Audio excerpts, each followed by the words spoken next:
Hello friends, welcome to exam hall. आज के इस वीडियो में हम क्लास 10th का चैप्टर 3 हिस्ट्री देख रहे हैं और उसमें हम आज पॉइंट 1.3 पे आ चुके हैं। इसके पहले के जो वीडियोस हैं उसका लिंक आपको डिस्क्रिप्शन में दिए गए हैं। प्लीज उन वीडियो को पहले देख लीजिएगा जिससे आपको ये चैप्टर जो है अच्छे से समझ में आ जाए। तो यहाँ पे हम लोग डिस्कस करने वाले हैं कन्क्वेस्ट, डिजीज एंड ट्रेड के बारे में। तो यहाँ पे आपको जो फर्स्ट पैराग्राफ में यहाँ पे बताया गया है वो ये है कि पहले ना, मतलब 16 सेंचुरी के पहले ना, पूरी दुनिया को अमेरिका का के बारे में और सी रूट टू एशिया का ये पता नहीं था। ठीक है, मतलब एशिया है ये तो पता है, बट सी रूट क्या है एशिया तक जाने का ये नहीं पता है। और उसके बाद जो अमेरिका है उसको तो कुछ पता ही नहीं है कि वहां पे मतलब कि सी रूट से या पैदल कैसे भी करके कैसे पहुंचोगे आप।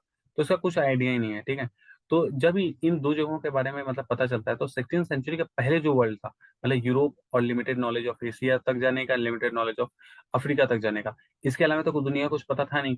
तो पहले की दुनिया जो है ना, उन मतलब कि जो यूरोपियन थे उनको ना ये पूरा जो वर्ल्ड है ना वो श्रैंक देखने लगा, मतलब कि छोटा लग रहा था कि पहले तो बड़े हम छोटे दुनिया को जानते थे, अब हम लोग बड़ी दुनिया को जान गए। ठीक है, तो अब देखो इसके साथ साथ एक और बात यहाँ पे बताई गई है कि हमें मतलब जो इंडियन ओशन है, इंडियन ओशन तो पहले से ही क्या था, पहले से ही इंडियन ओशन में ट्रेड होते थे, गुड्स की सप्लाई होती थी। जो लोग हैं वो अपने नॉलेज के लिए, कस्टम्स के लिए एक जगह से दूसरी जगह पे वाटर वेज के थ्रू एक जगह से दूसरी जगह जाते रहते थे। अब इससे क्या हुआ, जब मतलब कि अमेरिका का पता चल गया या फिर जो सी रूट था इंडिया तक आने का वो सब पता चल गया, तो इससे इंडिया की एक इंपॉर्टेंस बढ़ गई। क्या इंपॉर्टेंस बढ़ गई कि इंडिया, आपको पता है कि जो इंडिया थी वो कॉलोनी थी ब्रिटिशर्स की। तो यहाँ पे जो यूरोपियन है वो तो आ ही रहे थे। अब जो बाकी यूरोपियंस थे उनका भी यहाँ पे आना जाना जो है वो तेज हो गया। तो इससे जो है पूरे इंडियन सब कंटिनेंट, जो सब कंटिनेंट है, यहाँ पर इंडिया का जो इन्फ्लुएंस है, इंडिया का जो पावर है, इंडिया का जो पोजिशन है, वो ज्यादा इंपॉर्टेंट हो गया पूरे यूरोप के लिए। ठीक है, तो यही यहाँ पे आपको बताया गया है कि the Indian subcontinent was central to this flows and a crucial point in their networks. The entry of the Europeans helped expand or redirect some of these flows towards Europe. तो कहने का मतलब ये है कि जो यूरोप के लिए इसका एक्सपेंशन क्यों हुआ, क्योंकि जो इंडिया का जो पोजीशन है पूरे उसमें, मतलब इंडियन ओशन में, तो आप देखेंगे इंडिया का कोस्ट लाइन बहुत बड़ा है। तो कोई भी यूरोपियन कंट्री अगर मान के चलिए, मतलब पूरे बाकी के ईस्टर्न एशिया के साथ अगर मान के चलिए कनेक्टिविटी बनाना चाहती है, तो उसके लिए कोई भी हॉल्ट कहाँ पे होगा, इंडिया में होगा। इंडिया में वो लोग ज्यादा समय तक रुक सकते हैं क्योंकि इंडिया भी एक बहुत बड़ी मार्केट है। और साथ ही साथ यहाँ पे अगर ये रुक रहे हैं तो यहाँ से जो है इनका ट्रेड जो है वो बाकी के यूरोप, जो एशियन कंट्रीज है वहां से भी हो सकता है। इसलिए यूरोपियंस के लिए जो है इंडिया जो है वो इम्पोर्टेंट कंट्री हो जाता है। अब देखो जैसे जैसे अमेरिका की डिस्कवरी हुई, तो यहाँ पे आपको बताया गया कि अमेरिका की जब डिस्कवरी हुई तो बहुत सारे लोगों को यहाँ के जो लैंड है, यहाँ के जो एबंडेंट क्रॉप्स है उसके बारे में पता चला। इससे बाकी जो कंट्री के लोग थे ना उनकी जो लाइफ है वो इम्प्रूव हुई। जैसा कि मैंने पिछले आपको वीडियो में बताया था कि जब पोटैटो और बाकी चीजों की डिस्कवरी हुई तो यूरोपियंस की जो लाइफ है और जो लाइफ स्पैन है वो इम्प्रूव हुई, जो उनका हेल्थ है वो इम्प्रूव हुआ था। ठीक है, तो यही यहाँ पे बताया गया कि before its discovery America had been cut off from regular contact with the rest of the world for million of years. ठीक है, पहले तो मिलियन ऑफ ईयर तक तो किसी को पता ही नहीं था अमेरिका के बारे में। बट जब पता चला from the 16th century its vast land and abundant crops and mineral began to transform trade and life everywhere. तो जहां जहां तक इनका मतलब कि जो क्रॉप था, जो लैंड था, वो उसके जो बेनिफिट्स थे वो जहां जहां तक पहुंच रहा था वहां के लोगों का जो लाइफ है वो क्या हो रहा था, इंप्रूव हो रहा था। ठीक है, तो अब देखिए ये जो अमेरिका है, अमेरिका की डिस्कवरी जो है वो यूरोपियन कंट्रीज ने की है। तो जाहिर सी बात है सबसे ज्यादा बेनिफिट किसको मिलेगा, यूरोपियंस को मिलेगा। अब आगे यहाँ पे बताया जा रहा है कि जब पेरू एंड मेक्सिको के बारे में लोगों को पता चला। पेरू कहाँ पे है आप देखेंगे जब मैप, तो आपको उस मैप में आपको मिलेगा साउथ अमेरिका। ठीक है, तो साउथ अमेरिका का कंट्री जो है वो है पेरू। और सेंट्रल अमेरिका में आपको मिलेगा ये मेक्सिको। ठीक है, तो मेक्सिको जो है वो वहाँ पे, और जो पेरू है, पेरू हो गया, चिली हो गया, बाकी के जो उसके आसपास के कंट्रीज है वहाँ पे ना बहुत सारा सिल्वर और बाकी जो गोल्ड वगैरह है ये सब चीजें मिलनी शुरू हो गई। अब इसका मतलब कि रिजल्ट क्या हुआ कि जो जिन यूरोपियन कंट्रीज ने इन जगहों पे कॉलोनी बनाई थी, पेरू में, मेक्सिको में, चिली में, इन सब जगहों पे उन लोगों को बहुत सारा वेल्थ मिलना शुरू हो जाता है। तो यही बात यहाँ पे बताई गई है कि precious metals particularly silver from mines located in present day Peru and Mexico also enhance Europe wealth, क्योंकि यूरोप में ही कब्जा किया हुआ है तो यूरोप को ही मिलेगा, है ना। And finance it's trade with Asia. Legends spread in 17th century Europe about South America's fabled wealth। ठीक है, many explanation set of in search of. अब देखो बहुत सारे यहाँ पे ना कहानियां यहाँ पे स्टार्ट हो जाती हैं, लोगों के मिथ से स्टार्ट हो जाते हैं कि यहाँ पे ना कोई जगह है एल्डोराडो, जहाँ पे बहुत सारा गोल्ड है, मतलब पूरा शहर ही गोल्ड का है, ठीक है। तो अब आप इससे आइडिया लगा सकते हैं कि अगर कोई कहानी भी ऐसी बना रहा है ना, तो कहानी भी इस दम पे बनती है कि वहां पे कुछ तो मिल ही रहा होगा, ठीक है। तो ये पूरा जो है बताया गया है कि what is the importance of the Peru and Mexico, ठीक है, after the discovery of the American continents, ठीक है। तो यहाँ पे हम लोगों ने इस पॉइंट को समझ लिया। अब आगे देखते हैं कि जो पोर्टुगीज थे, स्पेनिश थे, उन लोगों ने जो है ना पूरे जो अमेरिका का जो डाउन अमेरिका का रीजन है, साउथ अमेरिका का, उसे ढूंढा था, ठीक है। तो उन्होंने इस जगह को कॉलोनी बनाना शुरू किया, जैसे कि जो स्पेन है ना, उसने वेनेजुएला और बाकी के जो पेरू और चिली वाले रीजन है उनको मतलब कि कॉलोनी बनाया था। और जो पोर्टुगीज थे उन्होंने ब्राजील को कॉलोनी बनाया था, ब्राजील एंड अर्जेंटीना को, ठीक है। तो अब देखो यहाँ पे क्या बता रहे हैं कि Portuguese and Spanish conquest and colonization of America and successfully underway by the mid 16th century. European conquest was not just a result of the superior firepower. अब देखो यहाँ पे आप इस लाइन को ध्यान दो, European conquest was not just a result of superior fire power, मतलब इन्होंने कोई आर्म्स यूज नहीं किए। फायर पावर का मतलब होता है कि अपनी सेना का इस्तेमाल करना, अपने बहुत बड़े गनमैन्स का इस्तेमाल करना, ये सब कुछ नहीं किया। अब इन्होंने फिर कैसे कब्जाया कैसे, तो बता रहे कि in fact the most powerful weapon of Spanish conquerors was not a conventional military weapon at all, it was the germs such as those of smallpox and they carried on their person. तो जो लोग यहाँ से Spain से जो लोग गए थे ना, उन लोगों को स्मॉल पॉक्स किसी को हुआ है, किसी को कोई और डिजीज भी है।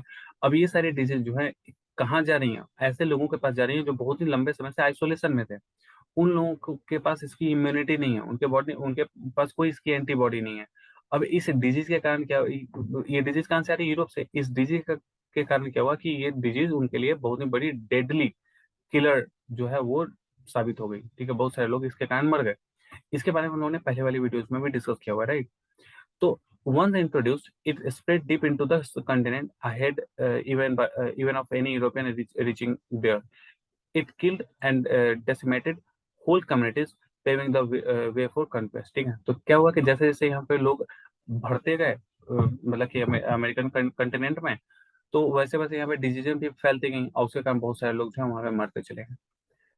फिर आके बता रहे हैं कि गन्स कुड बी ब्रॉट और captured and turned against the invaders, but not diseases such as smallpox to which the conquerors were mostly immune. तो जो लोग मान के चलो ये डिजीज फैला रहे हैं वो लोग तो इम्यून है, उन लोगों को तो वो लोग तो मरेंगे नहीं। लेकिन जो वहाँ के लोग हैं, जो नेटिव लोग हैं, जिनके अंदर उसकी इम्यूनिटी है नहीं, वो क्या होंगे, उनकी डेथ हो जाएगी। तो बहुत सारे लोगों की इस तरीके से वहाँ पे डेथ हो गई, जो आज के यूएसए है, आज के जो मैक्सिको है, कनाडा है, इन जगहों पे भी हुई। ब्राजील जो ये अर्जेंटीना है, चिली, पेरू है, इन सभी जगहों पे हुई, इक्वाडोर वगैरह सब जगहों पे, ठीक है। Until the 19th century poverty and hunger were common in the Europe, ठीक है। तो आपको पता होगा 19th सेंचुरी के आसपास में क्यों यूरोप में हंगर और पॉवर्टी है, क्योंकि 1750 के आसपास में क्या हुआ था, मतलब कि मॉडर्नाइजेशन स्टार्ट हो गया था। कहने का मतलब है कि इंडस्ट्रियल चीजें जो है वो स्टार्ट हो गई थी। तो ज्यादातर जो सामान, मतलब कि गांव का जो सामान होता था वो हैंडीक्राफ्ट वाला होता था, तो ये बिकता नहीं था सामान। तो लोग जो थे गाँव के वो चले गए शहरों में, ठीक है, और शहरों में फैक्ट्रीज में काम करने लगे। अब जब शहरों में बहुत ज्यादा लोग हो जाएंगे और गाँव में प्रोडक्शन किसी चीज का हो नहीं रहा है, तो खाने पीने की चीजें भी यहाँ पे शहरों में क्या होंगी, कम हो जाएंगी। तो लोगों को यहाँ पर खाने पीने का सामान नहीं मिल रहा था, लोगों को यहाँ पर जॉब भी कम ही मिल रही थी, क्योंकि पहले तो ऑलरेडी जो लोग थे वो तो थे ही, और गाँव से बहुत सारे लोग उठ करके और भी आ गए। इसके कारण क्या हुआ, यहाँ पे पॉवर्टी एंड हंगर जो है वो फैल गया, क्योंकि इसके लिए कोई मैनेजमेंट उस टाइम पे थी नहीं। फर्स्ट टाइम पूरी दुनिया देख रही थी कि इंडस्ट्रियलाइजेशन होता है तो क्या क्या उसके पॉजिटिव्स क्या है, निगेटिव्स क्या है, ठीक है। तो जो पूरा यूरोप है, यूरोप में क्या हुआ कि पॉवर्टी एंड हंगर जो है वो कॉमन हो गया, फैल गया, ठीक है। Cities were crowded and deadly disease were wide spread, ठीक है। तो जब ज्यादा लोग होंगे तो वहाँ पर जो क्राउड है वो तो बढ़ेगी ही और डिजीज भी फैलेंगे। रिलीजियस कॉन्फ्लिक्ट भी वहाँ पे स्टार्ट हो गया, क्योंकि आपने सुना होगा कि जो प्रोटेस्टेंट हैं या फिर जो कैथोलिक थे उनके बीच में वहाँ पे लड़ाइयाँ थी, मुस्लिम्स और क्रिश्चियंस के बीच में लड़ाइयाँ थी। तो ये सब चीजें जो है यूरोप में फैल गई।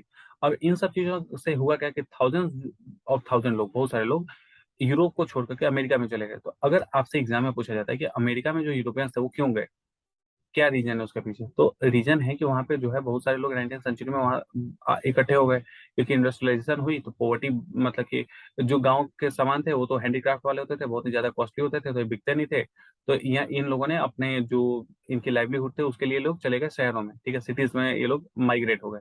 वहां पे क्या हुआ कि वहां पे पॉवर्टी हो गई, वहां पे हंगर हुआ। फिर अब जब बहुत सारे लोग हैं तो वहां पे क्राउड भी है। तो क्या क्या रीजन बन रहा है अमेरिका जाने का? पॉवर्टी रीजन है कि वहां पे यूरोप में बहुत ज्यादा पॉवर्टी थी, यूरोप में बहुत ज्यादा हंगर था, क्राउडेड प्लेसेस थे, लोगों को मकान नहीं मिलता था, खाने पीने की चीजें नहीं मिलती थी, गाड़ियां नहीं मिलती थी, ट्रांसपोर्टेशन कुछ था नहीं, तो भीड़ बहुत थी। और उसके बाद डिजीजेस वहां पे फैले हुए थे, फिर लोगों के बीच में रिलीजियस कॉन्फ्लिक्ट थे। इन सभी चीजों के कारण जो है लोग यूरोप छोड़ करके अमेरिका की तरफ जाने लगे। अब देखो ये जो सारे लोग जो हैं गाँव के लोग हैं, ठीक है, तो स्किल्ड लोग तो होंगे ही, कम से कम मान लो हैंडीक्राफ्ट से ही मान लो काम चला रहे हैं, कुछ भी कर रहे हैं, और शहरों में भी कुछ समय तक ये लोग रह चुके हैं, तो इन लोगों को कुछ ना कुछ काम करना तो आता है। अब अमेरिका में जा कौन रहा है? अमेरिका में जा रहे हैं ये सारे लोग जा रहे हैं जो पुअर हैं, हंगर हैं, वो बात समझ में आ रही है कि हाँ ठीक है, वो लोग जो भी प्रॉब्लम है, बट स्किल्ड लोग हैं जो अमेरिका में जा रहे हैं ना, वो स्किल्ड लोग जा रहे हैं, इसका ध्यान रखना है, क्योंकि आगे के पैराग्राफ में ये बात हमें मतलब कि कनेक्ट करनी होगी, ठीक है। Here by the 18th century, plantation worked by slaves captured in Africa were growing cotton and sugar for European markets. ठीक है। अब होता क्या कि जो ये लोग यहाँ से जो भी लोग यूरोप से चले गए अमेरिका, अब अमेरिका में पॉपुलेशन थोड़ी बढ़ी, ठीक है, लेकिन उनको और पॉपुलेशन लोगों की जरूरत थी जो वहाँ के अमेरिका के में जो ये लोग फैक्ट्री जाके एस्टेब्लिश करेंगे छोटी मोटी ही सही, उसमें काम कर सके। तो इसके लिए इन लोगों ने क्या किया, इन लोगों ने प्लांटेशन वर्कर को लेना, मतलब कि वहां पे जो भी ये लोग प्लांटेशन का काम करते थे उसमें जो काम कराने वाले लोग थे उनको लेना शुरू किया, और इनको कॉटन एंड शुगर उगाने थे उनको लेना शुरू किया, उसके लिए मतलब कि जो स्लेव्स थे उसको लेना शुरू किया। कहाँ से लेना शुरू किया? अफ्रीका से लेना शुरू किया। तो होता क्या था देखो, अफ्रीका का आप मैप देखोगे तो कुछ इस टाइप का मिलेगा, ठीक है। अब होता क्या था कि इस इधर साइड में मान के चलो कोस्ट पे एक इन्होंने शिप लगा दी, कोई नाव लगा दी, ठीक है। अब अफ्रीका के जो ट्राइब्स थे वो लोग मतलब कि उनका कोई रूलर नहीं था, बहुत बड़े किंग कोई यहाँ पे होते नहीं थे। अब यहाँ के जो शिप से आने वाले लोग थे ये लोग क्या करते थे, इनके आसपास में जाते थे और इनको खाने पीने का चीज कुछ कुछ देने का कोशिश करते थे। जब वो चीज इन लोगों को पसंद आने लगती थी, खाने पीने को इन लोगों को अच्छा लगने लगता था, तो ये लोग इन्हें शिप पे बुलाते थे। और जो एक टाइप का पिंजरा जो होता है, पिंजरा मतलब होता है जिसमें कि किसी एनिमल को हम बांध देते हैं, बंद करते हैं, राइट। तो वो उस चीज में इसको इन लोगों को यहाँ पे डाल देते थे और यहीं पे बांध करके जेल की तरह मतलब ले करके चले जाते थे अमेरिका वगैरह में, ठीक है। और वहां पर जो भी पार्टी इसको शिप से लेकर के जा रही है वो वहाँ अमेरिका के जो सेठ हैं, अमेरिका के जो मतलब कि मनी लेंडर्स होंगे जो भी होंगे, उन लोगों को बेच देती थी, ठीक है। तो इतना घटिया काम जो है वहां पे चल रहा था। और ये लोग काम क्या करते थे, कॉटन एंड शुगर प्रोड्यूस करते थे, किसके लिए? यूरोपियन मार्केट के लिए। आगे कि until went into the 18th century China and India were. अब देखो यहाँ पे आपको ये बताया गया कि 18th सेंचुरी से 19th सेंचुरी के आसपास तक इंडिया और चाइना जो थे वो वही रिच थे, इंडिया और चाइना ही, क्योंकि यहाँ पर पॉपुलेशन भी ठीक ठाक थी, ट्रेड भी यहाँ पे अच्छा खासा चल रहा था, यहाँ पर वेल्थ भी बहुत अच्छा था। तो ये जो है रिचेस्ट कंट्रीज में काउंट होते थे, ठीक है। लेकिन क्या होता है कि मतलब कि धीरे धीरे 15th सेंचुरी के आसपास चाइना जो है ना उसका इन्फ्लुएंस पूरे वर्ल्ड से कम होने लगता है, क्योंकि चाइना अपने आप को करने लगता है आइसोलेट। अब आइसोलेट क्यों करता है? क्योंकि एनसीईआरटी में ना आपको कई सारी चीजें ना मिसिंग मिलेंगी, आपको कनेक्शन आप बनाने में आपको प्रॉब्लम होगी कि चाइना सडनली मतलब कि अभी तो बड़ा सिल्क रूट चल रहा था, इसका ट्रेडिंग ट्रेड चल रहा था, कमाल का काम कर रहे थे लोग, अब तुरंत ही आइसोलेशन में क्या क्यों चले गए? तो यहाँ पे क्या होता है ना कि 15th सेंचुरी के आसपास मतलब 15 टू 16 सेंचुरी के आसपास यहाँ पे ना एक नया डायनेस्टी यहाँ पे स्टार्ट हो जाती है, मांचू डायनेस्टी, ठीक है। मांचू डायनेस्टी में होता क्या है ना कि ये लोग चाइना में एक तरीके का एक नया सिस्टम स्टैब्लिश करते हैं कि मतलब इन लोगों का ये मानना होता है, मांचू डायनेस्टी में जो लोग होते हैं पावरफुल लोग, उन लोगों का ये मानना होता है कि जो किंग है ना, और किंग को मानने वाले जो लोग हैं, वो अगर बाहर के किसी भी आदमी को देख लेंगे ना, जैसे यूरोपियन को या अदर एशियन को, मतलब अदर देन चाइनीज को, तो उनका जो पूरा किंगडम है ना वो इम्प्योर हो जाएगा। तो क्या है, आप लोग बाहर जाना छोड़ दो, कंट्री के अंदर रहो, चाइना के अंदर रहो, और चाइना के अंदर किसी को आने भी मत दो, ताकि आप किसी को देखो नहीं, नहीं देखोगे तो हमारे जो किंग है वो प्योर रहेंगे, हमारे किंग किंग प्योर रहेंगे तो हमारा पूरा किंगडम है वो बड़ा अच्छे तरीके से चलेगा। ये जो बात थी ना ये पूरे चाइना को क्या करती है, आइसोलेट कर देती है कि आपको बाहर जाना नहीं है और बाहर वालों को अंदर लेना नहीं है। अब क्या होगा इससे, चाइना हो जाएगा ग्लोबल मार्केट से बाहर। और आपने देखा ही अभी इस पूरे पैराग्राफ में कि जो यूरोपियन लोग थे वो पहुंचने लगते हैं अमेरिका, और अमेरिका वो स्किल्ड लोग हैं तो क्या करेंगे, अमेरिका के मार्केट को ग्रो करना शुरू कर देंगे। तो यहाँ चाइना हो जाएगा पीछे और अमेरिका हो जाएगा आगे, ठीक है। So China's reduced role and the rising importance of the American gradually moved the center of the world trade westwards. Europe now emerge at the centre of the world trade, ठीक है। अब इस तरीके से क्या होता है कि यूरोप जो है पूरी दुनिया का मतलब कि वर्ल्ड ट्रेड जो है वो बन जाता है, क्योंकि अमेरिकन जो भी सामान बना रहे हैं वो ज्यादातर कहाँ बिक रहा है? यूरोप में। यूरोप की ज्यादातर जो लोग हैं वही तो चाइना मतलब कि अमेरिका गए हैं, है ना? तो इस तरीके, और फिर यूरोप का ही जो है पूरी दुनिया में जो है यूरोप की ही कॉलोनीज है, तो इसलिए यूरोप जो है वो नया मतलब कि पूरा एक पावरफुल वर्ल्ड ट्रेड बन जाता है, मतलब एक ऐसा जगह बन जाता है जहाँ पे ट्रेडिंग सबसे ज्यादा होती है। ठीक है। तो ये हो गया। अब नेक्स्ट वीडियो में हम पढ़ेंगे history of globalization between 1815 to 1914। तो आपको ये वीडियो कैसा लगा? आप कोई सजेशन देना चाहते हैं तो प्लीज जरूर सजेशन दीजिएगा। लास्ट वीडियो में हम लोग इस पूरे सीरीज का जो लास्ट वीडियो है उसमें क्वेश्चन की प्रैक्टिस है, और सेकंड लास्ट वीडियो में इस पूरे चैप्टर का समरी है। ठीक है। तो अगर आप एग्जाम के लिए अगर आप रिवाइज करना चाहें तो सीधे सीधे आप समरी वाले वीडियो पे जा सकते हैं। बट जो ये वीडियोज हैं जिसमें पार्ट बाई पार्ट हम जा रहे हैं, इसमें एक एक पॉइंट एक एक लाइन को मतलब कि डिटेल में डिस्कस कर रहे हैं, इसलिए स्किप आप तभी करना जब अगर आप सीधे सीधे एग्जाम के लिए आप प्रिपेयर कर रहे हो और आपके पास टाइम कम है। बट आप ये जरूर आप ध्यान रखिएगा कि आप अगर एक एक लाइन और एक एक वर्ड को अगर हिस्ट्री का समझ लेंगे तो आपको मुश्किल नहीं लगेगा। ठीक है। तो हिस्ट्री बहुत ही इंटरेस्टिंग है अगर आप कनेक्ट करके पढ़ते हैं। तो फिर मिलते हैं अगले वीडियो में। Thank you.